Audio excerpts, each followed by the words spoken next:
Hey guys, it's me. Hey guys, it's me, the Frogman, here to show you how to make a delicious lemon drink. I need the lemons. I have the lemons right here. Now I just need the juicer. I don't know why I didn't pre-prepare that. The obvious next step is to cut open the lemons and then juice them. And if you didn't catch on to that, I feel like you're just kind of incompetent. Like I said, the next step is to juice the lemons. If you don't have this kind of juicer, that kind of sucks for you, not gonna lie.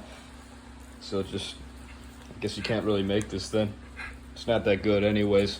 Once you've juiced them, then the next step is to strain it, like with a strainer. Now that you have your nicely strained lemon juice, you can put that thing on it and then put it all into a water bottle. Once you've done that and have your pee, you can just fill the rest of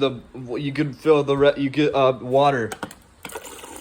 And there you go. Now you have a delicious sugar-free lemon drink. Time to try some for myself. It's way too sweet.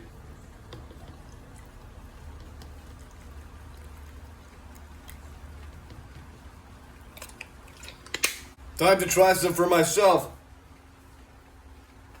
Much better.